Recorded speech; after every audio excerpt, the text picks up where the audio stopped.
Programme Pakistan cricket पर, जिसमें हम बात करेंगे पाकिस्तान क्रिकेट की कामयाबियों की और पाकिस्तान क्रिकेट की नाकामियों की।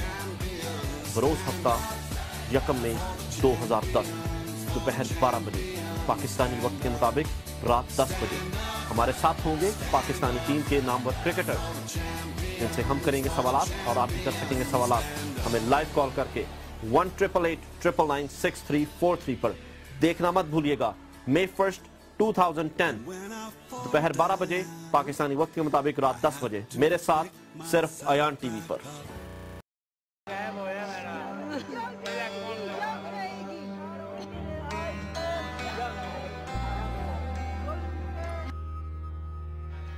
He loved to do the mountaineering and he would just pull me at all heights. I used to say, no, I can't, I don't want to go up, I'm scared. And he would say, why are you scared? I'm with you. So this is the thing, this is the feeling I miss most, that I'm alone. I don't have this kind of, I really feel that he's not with me today.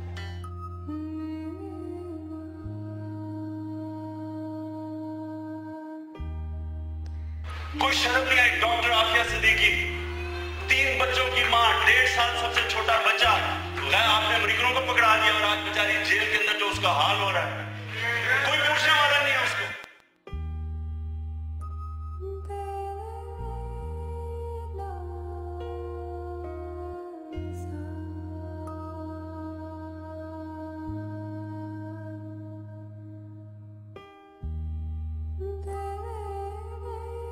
अगर आज आपने और मैंने मिलकर ये तमाम लापता अफराद और डॉक्टर आफिया के लिए कुर्बानी न दी, तो इस बात की हमारे पास कोई ज़मानत नहीं है कि कल को हमारे साथ ऐसा नहीं होगा।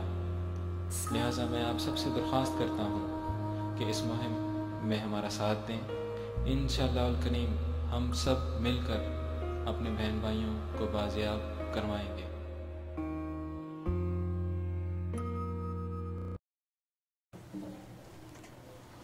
वक्त पहले हम अपना जनरल के साथ रास्ते में थे और वो हमारे साथ लाइन पर है, वो मुश्किल लाइन भी है, हम अस्सलाम वालेकुम। वालेकुम अस्सलाम। जी आमना मसूद साहब, सॉरी आपके साथ हम लोग कर रहे थे लेकिन वो बाद में लाइन कट रही थी। मेरा आपसे सवाल यहाँ पर यह है कि आप अपने हस्बैंड के बारे में कितनी देर से वो लापता हैं, उनके बारे में थोड़ा सा बताइए और अब तक क्या हुआ है उनके बारे में। ये मसूद जो मेरी शौहर रावलपिंडी के मशहूर बिजनेसमैन है और उनको 30 जुलाई 2005 को वो और उनके दोस्त पिशावर जाते हुए वो उनको पिकअप कर लिया गया और वो आज भी पाकिस्तान की इंटेलिजेंस एजेंसीज के पास है। और हम हर कोशिश कर चुके हैं हर तरीके से, तमाम प्रेसिडेंट, प्राइम मिनिस्टर, एजेंसीज के हेड, यहाँ तक कि पूरी दुनिया में हम उनके अपीलें और लेटर्स भेज चुके हैं, इवन प्रेसिडेंट ओबामा को और क्वीन एलिजाबेथ को और सबको। मगर अभी तक इंतहाई ज्यादा सबूत होने के बावजूद कोई भी चीज जो है वो बराबर नहीं हुई, कोई भी कामयाबी नहीं हुई हमें इस सिलसिले में। लेकिन आपको ये पता है कि आपके हस्बैंड हैं कहाँ पर? जी ये तो मालूम है कि मतलब एग्जैक्ट लोकेशन तो नहीं मालूम, ये पता है कि पाकिस्तान में है, कहीं ना कहीं पाकिस्तान में। अच्छा, पाकिस्तान में, यानी कि उनको अमेरिका या किसी और के हवाले नहीं किया गया अभी तक? इस तरह तो नहीं किया गया, मगर हाल ही में कोई लॉयर्स हैं जो इंग्लैंड और अमेरिका के, रिप्रीव एक इदारा है और केज प्रिजनर्स, तो उन्होंने पाकिस्तान आके प्रेस कॉन्फ्रेंस की और उन्होंने कुछ सबूत मुहैया किए और उन्होंने बताया कि आपके हस्बैंड के जो रिलीज ना होने की जो वजह है वो ये है कि इसमें CIA का हाथ है। तो ये अमेरिकन इंटरफेरेंस की वजह से ये पाकिस्तान में, क्योंकि ज्यादातर जो भी अबडक्शंस हो रही हैं, लीगल अबडक्शन, और उसकी तादाद रोज बरोज बढ़ रही है, ये सीन यही है कि वॉर ऑन टेरर के नाम पर ये एक अमेरिकन वॉर है कि यहाँ पाकिस्तान में जबरदस्ती से इम्पोज हुई हुई है और उसके नाम पर हम यहाँ के जो काबिल फख्र शहरी है, डॉक्टर्स, इंजीनियर्स, साइंटिस्ट, टीचर्स और यहाँ तक के लॉयर्स भी अबडक्ट होके और कोई पता नहीं लगता कि वो कहाँ चले गए।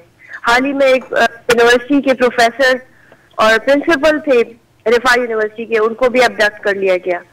तो सिचुएशन बहुत ग्रेव है कि एक पाकिस्तानी, चाहे वो कहीं भी जाए, कुछ भी हो, तो उसके साथ बेचारे के साथ जो है वो कोई ना कोई। लेकिन आमना यहाँ पर मेरा सवाल आपसे गया यहाँ पर कि पहली बात तो ये मैं पूछना चाहूंगा कि एजेंसियां और हुकूमत जो है जिनसे आपकी बात हुई है, हम आपकी एक्टिविटीज जो है वो देखते रहते हैं अक्सर। एक तो ये कि वो हुकूमत और एजेंसियां इसके बारे में क्या कहती हैं, और दूसरा मेरा सवाल यहाँ पर यह है कि इन्होंने आपके हस्बैंड पर एलिगेशन क्या लगाए हैं, कौन से चार्जेस लगाए हैं उन पर?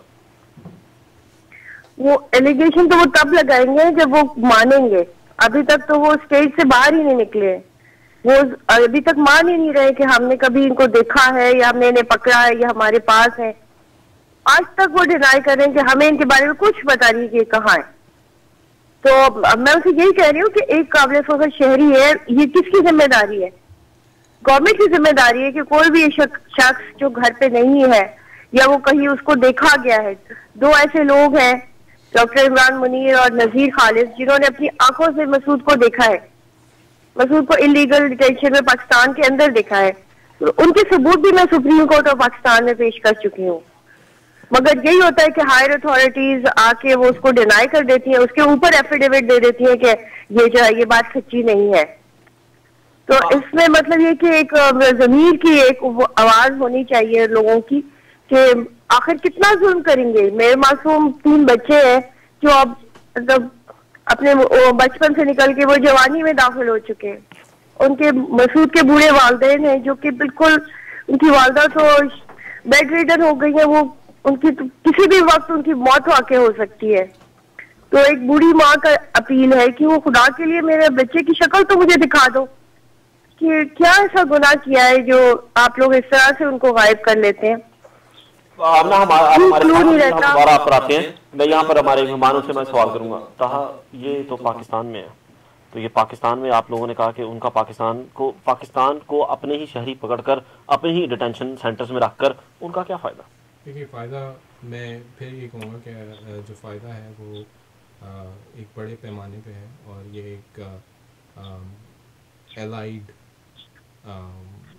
ऑपरेशन है जो मैं समझ सकता हूँ, जिसके अंदर जो है पाकिस्तान को सिर्फ ये फ़ायदा है कि वो पाकिस्तान जो है यूएस या अपने एलाइज का साथ दे रहा है, और उसके बदले में पाकिस्तान को जो भी मदद मिल सकती है वो मिलती है। लेकिन बिल्कुल कैसी मदद है कि एक माँ से उसका बेटा, एक बीवी से उसका शौहर और बच्चों से उनका बाप छीन लिया गया।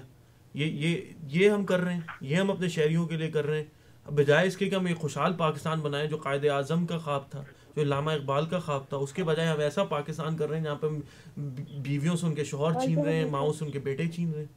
और ये कायदे आज़म चाहते थे कि ये आम शहरी को नहीं पकड़ रहे हैं।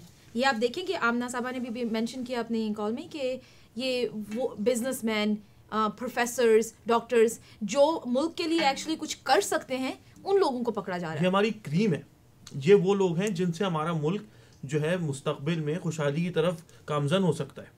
उन लोगों को पकड़ के डिटेंशन सेंटर में डाला जा रहा है। ये हम अपने मुल्क की खिदमत कर रहे हैं। तो भी मानते नहीं ना कि वो डिटेंशन सेंटर में है भी नहीं, तो तक तो ये भी नहीं मानते। तो वो है आमना मसूद, मैं आपसे यहाँ पर मेरा ये सवाल है, मैं आपसे यहाँ पर ये पूछना चाहूंगा कि आपने भी कहा कि हम सुप्रीम कोर्ट तक भी गए थे, और मैं खबर पढ़ रहा था कि आपने chief justice of Pakistan Chaudhry Iftikhar साहब को भी आपने उनको भी कोई अपील की थी, तो वहां पर उनका क्या मौक़िफ़ है? उन्होंने कुछ उस पर एक्शन लिया है अब तक कि नहीं लिया? जी बिल्कुल, उन्होंने इसके बारे में 2005 में चीफ जस्टिस ऑफ पाकिस्तान ने खुद इसके ऊपर सोमोटो लिया था कि एक मशहूर बिजनेसमैन का अभी तक क्यों पता चलाया नहीं जा सका, और अब उसको 5 साल गुजर चुके हैं और केस की समाअत जारी है। और इस सिलसिले में भी अब उन्होंने एक मुख्तलिफ बेंच बना दिया है जिसमें वो खुद नहीं है बल्कि जस्टिस जावेद इकबाल उसको हेड कर रहे हैं। तो उन्होंने जब दोबारा हुई थी, ये बहाल हुई थी अदलिया, तो उन्होंने पहली पेशी में ये कहा था कि मसूद जंजोआ का केस जो है वो तमाम हुकूमत और इदारों के लिए एक चैलेंज है। जी, अब आप हमारे साथ रहेगा, ब्रेक पर जा रहे हैं, ब्रेक पर आएंगे, हम आपसे दोबारा बात करेंगे, हमारे साथ रहेगा नाज़रीन, हमारे साथ रहेगा। Right back after short break.